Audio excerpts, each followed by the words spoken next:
Oh, OMG. Okay. Today's the day. Today is today. I repeat, today is the day. I'm finally doing it. I am finally doing it. I'm reading.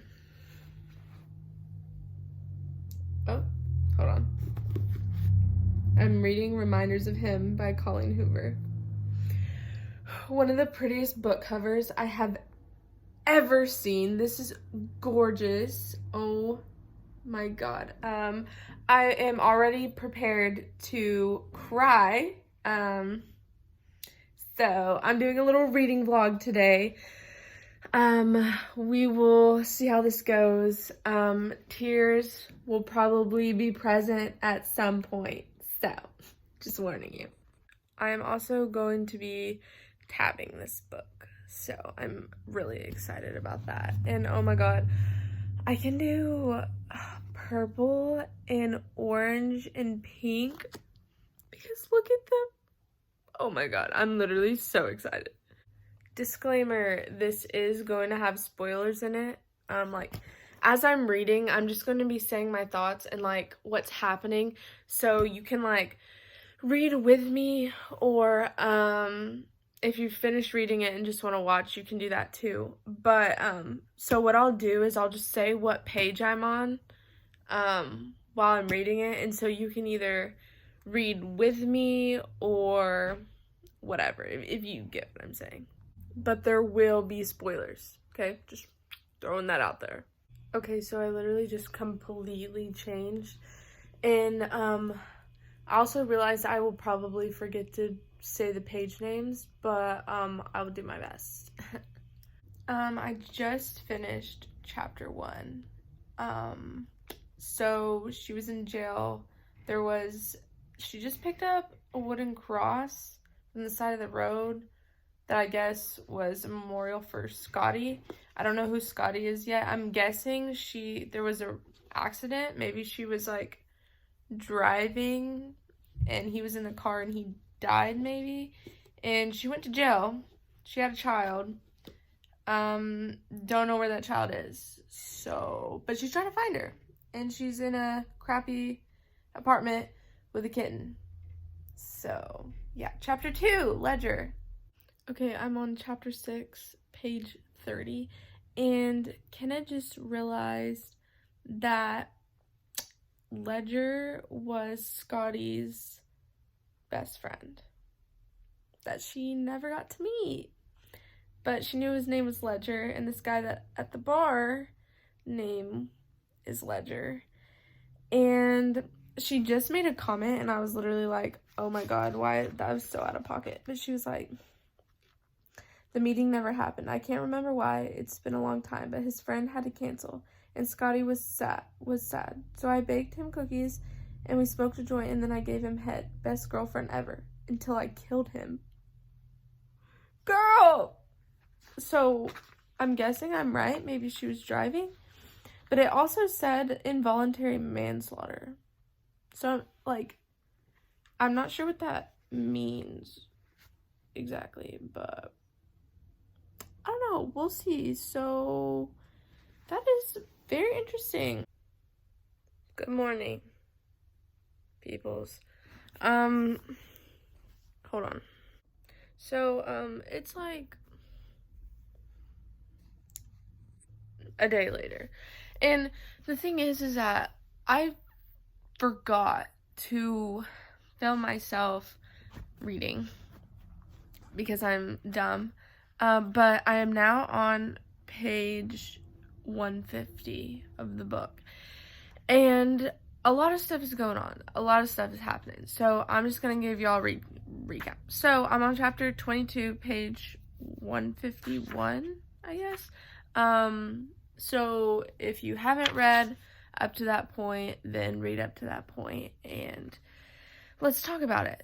So basically what happened was Kenna showed up at the house at Grace and Patrick's house and wanted to talk to them about seeing her child, her baby. And Ledger saw her and wouldn't let her. And this kind of infuriated me. I know he was looking out for Patrick and Grace, which is completely understandable, but I was like, is it really his place to be deciding whether Kenna needs to see her own child or not? I feel like ultimately Patrick and Grace should hear her out. But at one point, Roman said something, like, he was being, like, reasonable, and he was like, I mean, to be fair, the woman gave birth to Diem? Is that how you say her name? Diem? I think that was your warning. That was when Ledger was talking about Patrick and Grace fearing that she would come back. And I was like, no dip. It's her baby. Like, she gave birth to it, and it's the only person linking her, really, to the love of her life. And then Roman says another thing, and I was like, go off, sis. And he was like, Roman takes a step closer. She's responsible for the accidental death of someone she was in love with. As if that wasn't hard enough, she went to prison for it and was forced to give up her own child. She finally shows back up hoping to meet her, and you do God knows what with her in your truck, and then you prevent her from meeting her daughter, and then you tell her to F off. No wonder you've been slamming doo-doo around all day. I was like, I mean, kind of true. I mean, it's just such a complicated situation. Like, I don't know who to feel for. But, like, I'm proud of Kenna for trying to get her life together despite everything, and at least for wanting to be involved in her kid's life. And I just feel like if I was a mother and I never got to see my child, like, that would break me, like, absolutely break me. And, like, that's the thing, is that Ledger, Patrick, and Grace, none of them are Diem's mother.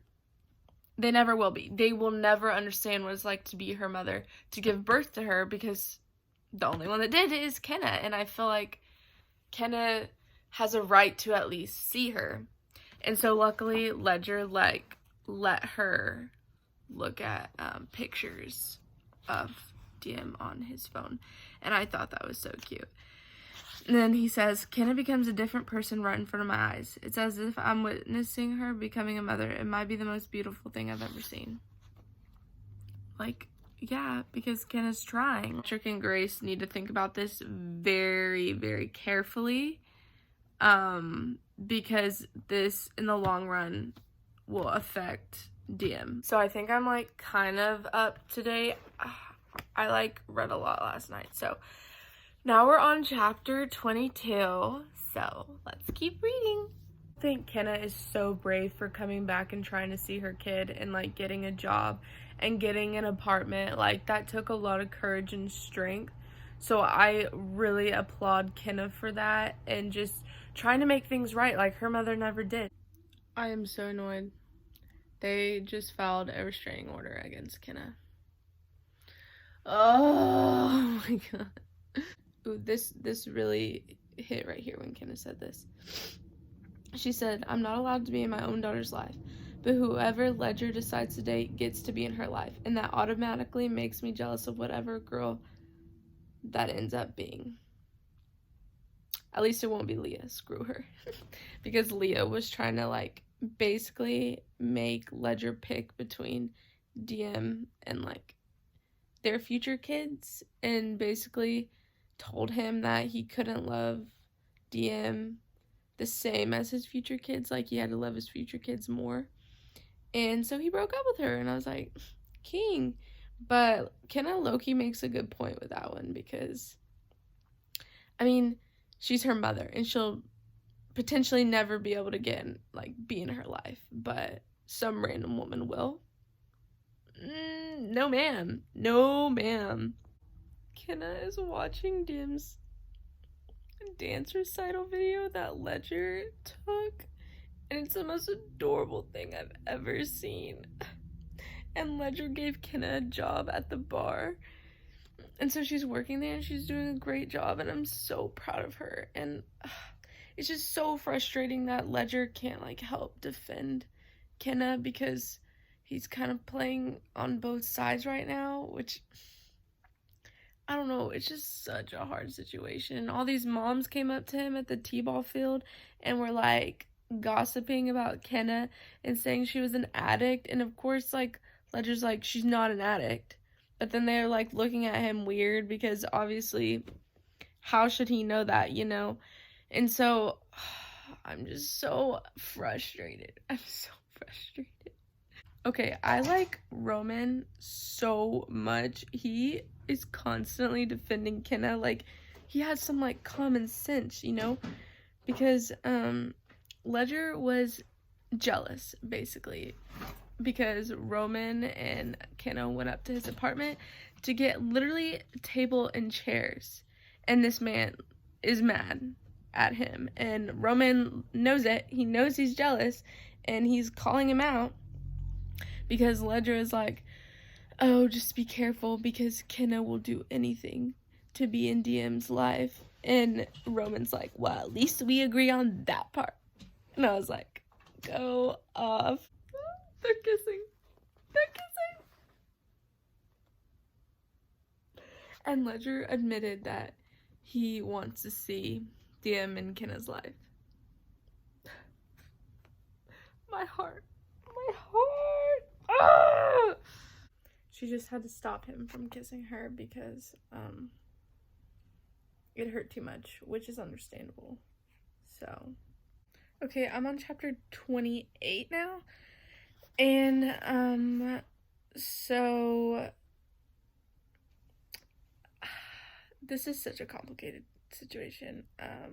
Kenna just had to basically ask Ledger to leave because they were kissing and Kenna had to ask him to stop because it was too painful, and she realizes that it's never gonna happen because at one point, like, he's gonna have to choose between her and DM because of Patrick and Grace, and she knows it's just not gonna end well, which makes sense. And I feel so bad, but at the same time, at least Ledger is like kind of on her side. I am on chapter 31, and so Kenna just put in her 2 weeks notice because Ledger is all over the place. Okay, he's low-key making me mad because like he's stuck in the middle. He likes Kenna, but he wanted her to leave work and basically told her that he'd pay her to leave town, but he doesn't want her to go. And so Kenna's like, okay, so she puts in her 2-week notice. So then he's like mad, and he wants to go to Patrick and Grace and tell them all about Kenna, but like he can't. But at the same time, he could, you know? And then he says, because he was like, I want to tell Patrick and Grace every wonderful thing about Kenna, but even more than that, I want to tell Kenna how wrong I was when I told her DM wouldn't benefit from having her in her life. Who am I to say that to a mother about her own child? Who the F am I to make that kind of judgment? True. True. I mean, everyone judged Kenna from the very beginning, which, I mean, I understand. So this is what I think. I think Ledger should go to Patrick and Grace. Approach it not about him liking her, but just say that, like, he's gotten to know her and, like, she's a good worker and she thinks that they should at least hear her out. Not that she should meet DM. Am I even saying her name right? DM? Not that she should even meet her, just that Patrick and Grace should hear her out. That is it. Like, and then once they hear her out, if they decide they don't want her seeing her, then fine. But at least talk to her. She just read the letter about that night. And this was the ending quote. There was a before you, there was a during you. For some reason, I never thought there would be an after you. But there was, and I was in it. I will forever be in it. Stop. That is so sad. Oh my god. And like, Ledger's gonna read that, like, he's gonna finally know. Yes, it was her fault, but it wasn't like she just walked home and went to sleep with no remorse. Like, she was in shock. Hey shawties, it's a day later, and I'm now on page 293, and Ledger is finally talking to Patrick and Grace. So we'll see how this goes. Last time, okay, so Patrick and Grace found out that Ledger had a thing with Kenna, and so they made him choose between Kenna and DM, and of course he's gonna choose the little girl. But he's so angry that he printed off Kenna's letter to Scotty, and now he's, I guess, gonna give it to them, but he's confronting them, so this is good. Hey guys, so I finished Reminders of Him, and oh my goodness, this book was so good. Patrick and Grace ended up coming to their senses and accepted Kenna, and Kenna got to meet DM, and Kenna and Ledger got to be a thing and get married and have a kid. And at the end of the book, you know, throughout the whole thing, she couldn't really listen to music, and so at the end she finally turned on the radio and smiled and was like, now that I've forgiven myself, the reminders of him only make me smile. And this book, it was so good. Probably one of my favorite Colleen Hoover books. It was just amazing, guys. She is just such a queen. Oh, I love the whole thing. I do wish we would have gotten more scenes with Roman and DM because they were absolutely precious. But who knows, there might be a sequel. You never know, since we got It Starts With Us. Oh, don't even get me started on that. But anyways, oh my gosh, thank you guys so much for watching. If you stayed till the end of this video, oh my goodness, I love you all so very much. Thank you for going on this journey with me. Some book ideas if you have any, and I love you guys. Bye.